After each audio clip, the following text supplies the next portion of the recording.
Rifki and I have spent many a year at Netivot talking about something that we refer to as Dance Room.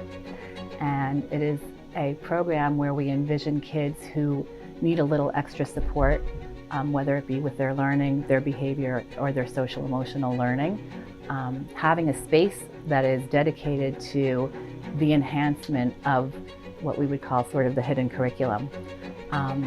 So for many years it's been on our wish list, and I guess 2 years ago we decided that we could bring something that was along those lines into the school in terms of bringing a DBT program, dialectical behavioral therapy program, to the school.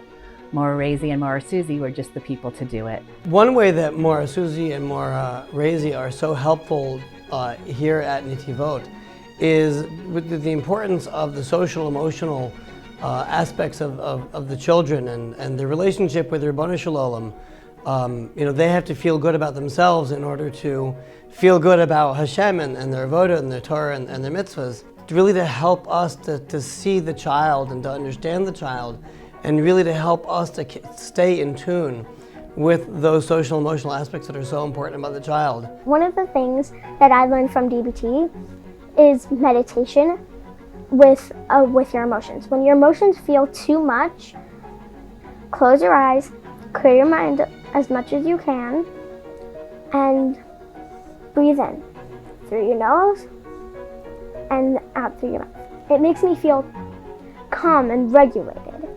DBT is so wonderful that it's become part of our curriculum. It helps so much in the classroom. It helps students feel better about themselves, and sometimes can help them even learn more because it takes them out sometimes of a challenging situation and puts them back into a more academic frame of mind. It's skills that not only help in school, will help them outside of school, on the playground, with their families, throughout life. In DBT, there are 3 states of mind. The first state of mind we're talking about is calculated mind. Calculated mind is when you want to do this one thing, and this one thing in a very specific way. So you need to get it done before you go on to do something else. And the second state of mind we're talking about is emotion mind, where you get very overwhelmed with all of your feelings that you can't really control them. The third state of mind of DBT is wise mind. It's when there's a balance of calculator mind and emotion mind together. A person can feel very happy when they're in the wise mind. To calm myself, I do muscle relaxations.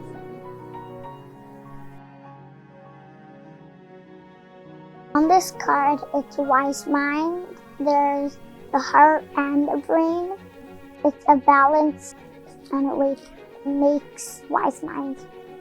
I made this picture to put in Maura Razy's office, because when you're in like a situation like being held up by a pushman and being in emotional mind, like what do I do? You focus on the positive, like hey, this is kind of fun, and swing around. So I thought that it was cool how like she's not like, at first she was freaking out like a lot, but then she like calmed herself.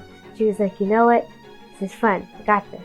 Maura Susie has taught us a lot of skills to do when you're very stressed out or anything, and one of the ones that I took most to heart was the 5, 4, 3, 2, 1 skill, which is 5 things you can see, 4 things you can hear, 3 things you can smell, 2 things you can touch, and 1 thing you can taste.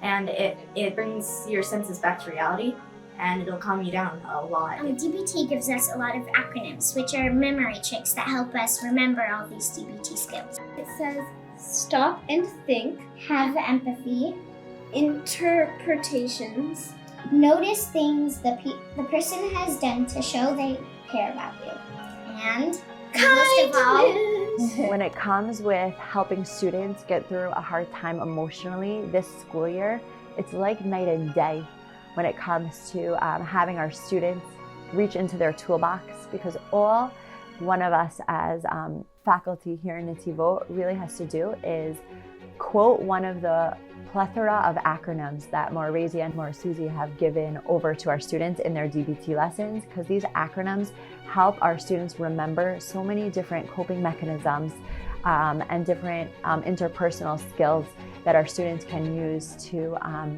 get through their days here in Netivot. Razy beautiful DBT lessons are amazing. The students love her lessons. They participate in the lesson, and the best thing is that you can see that they actually implement the skills that they learned from her. You could see them engaging better in social setting, as in the classroom when they work together or at recess. More Susie has helped a lot of people, especially me. When I came into middle school, I was very stressed out, and she always had her door wide open, and she had so much strategies to help people cope with whatever they were dealing with. Razy isn't just a colleague, she's also a mentor and a friend. I've known Razy for 6 years, and she is there whenever you need her. We couldn't have asked for a better DBT role model. Thank you, more Susie and more Razy.